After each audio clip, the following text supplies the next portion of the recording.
Are you worried that you're not funny enough and you don't want to have to sacrifice yourself to the Moe Moe gods to get attention? UWU. Well, do I have a presentation for you? How to be funny with a side of VTubing. Don't worry, if you're not a VTuber too, you can be funny too.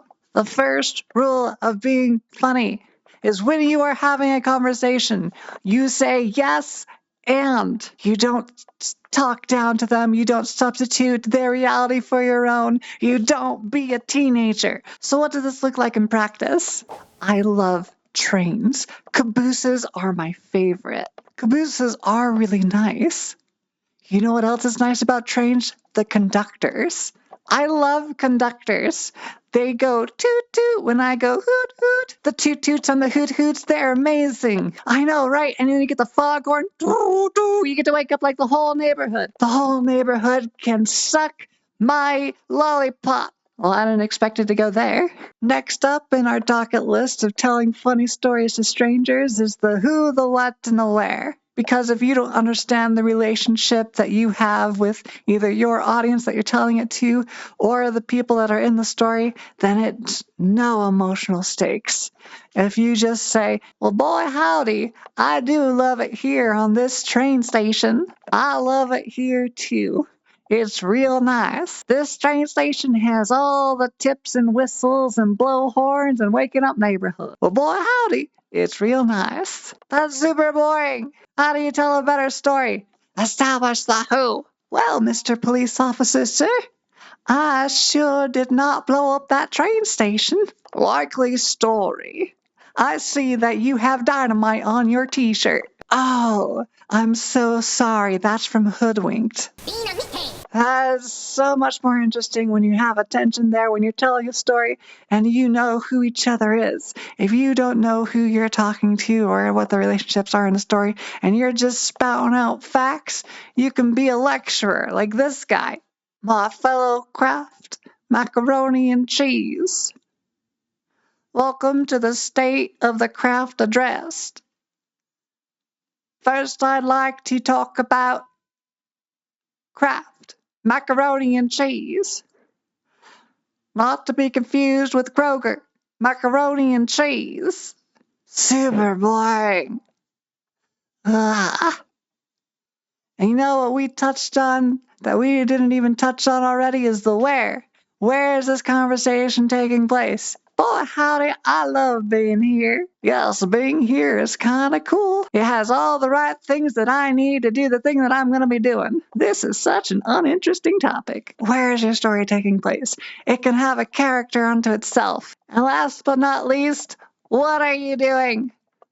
What are you doing with your life? Where are you going? Why is this story important? Why does the audience care? I'm ready to go back home to my Rebecca because we've been married for 20 years. A likely story, but you blew up the train tracks. Why'd you do that? Well, let's get right into why. Game. The game of the reality is what makes funny things funny.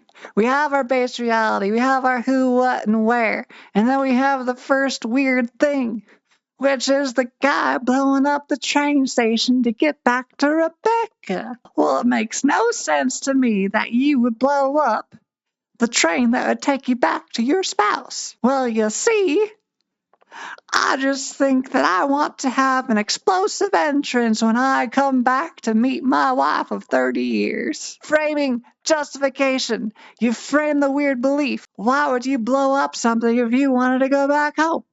Justification. So you're telling me that you want to explode the train station to have an explosive entrance back to your family members? It's the best way to return home. And it's not just that the explosion is the funny thing. It's all of this stuff.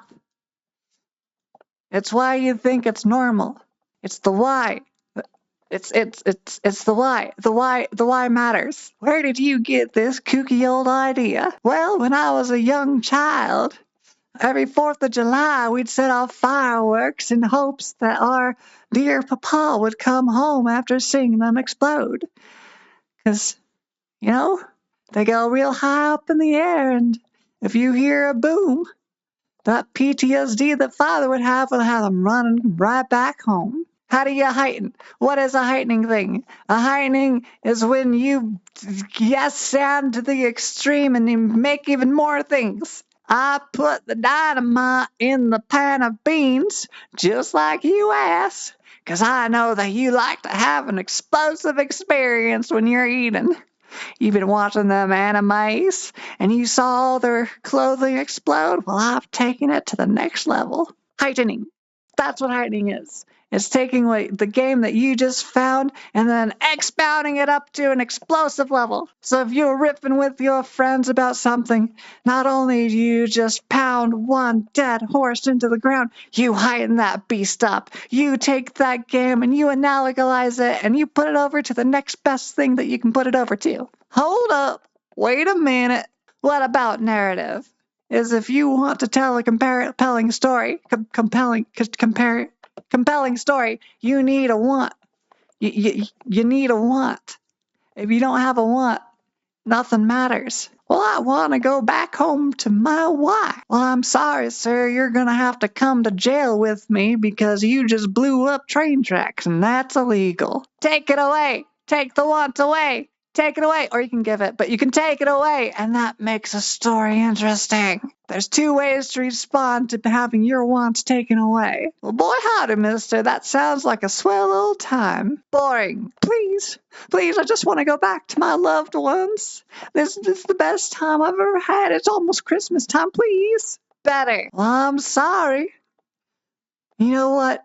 Maybe I can let you off this time and, just don't blow up any more dynamite places. You just went back on the thing that you were trying to take away. Stop it. Well, boy, howdy, I'll let you call someone when you're in prison, but you're coming with me. When we have emotional stakes and we are more emotional about something, that's what makes a story interesting. You have a want, you give it or you take it away, and then you emotionally drive yourself into it. You can raise the stakes by heightening. Yes, Martha, I just wanted to return home, but I'm stuck in jail. Well, I'm sorry, Todd, but Martha is on her last breath. She might not make it through the night. You're going to have to get out of there real soon. Raise the sizzling stakes. There's always a turning point, right? Every good story, every good narrative has a sage moment. An Obi-Wan Kenobi.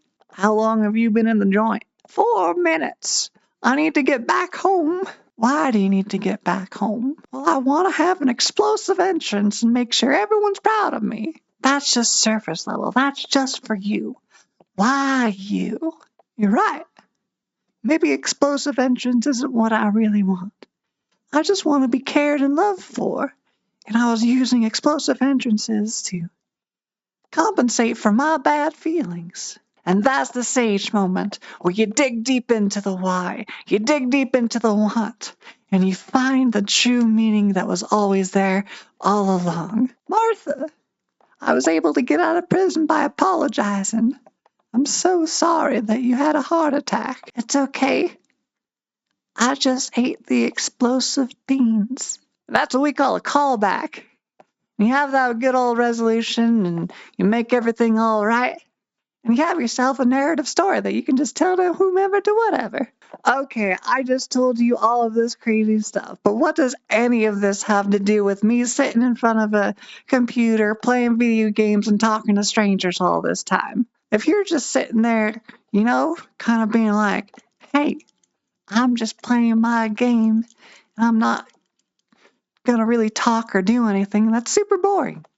Why would people want to watch you? What makes you different? Are you a super speedrunner? If you can't, then that's cool, amazing.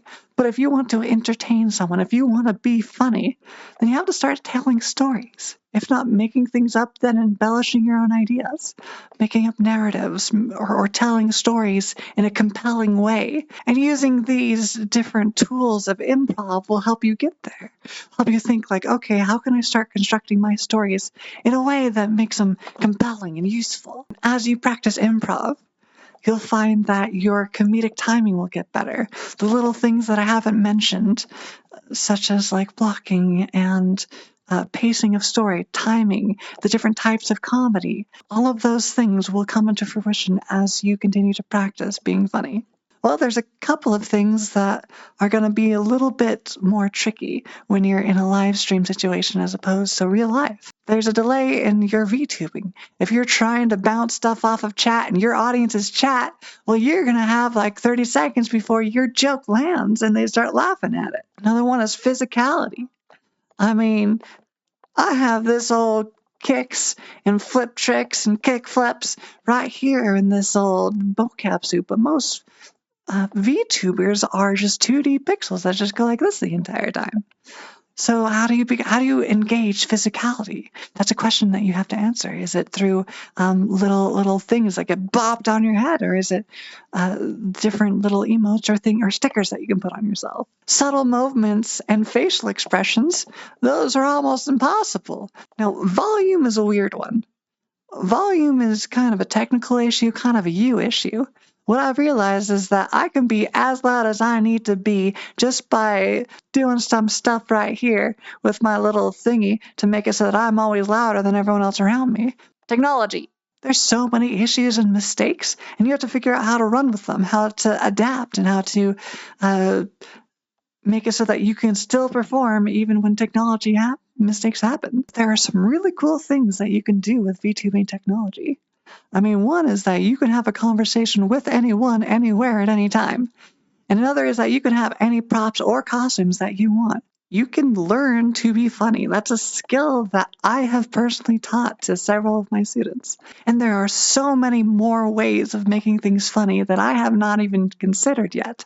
I hope that you had a fantastic time and that you enjoyed my train story with explosive beans. Toodles!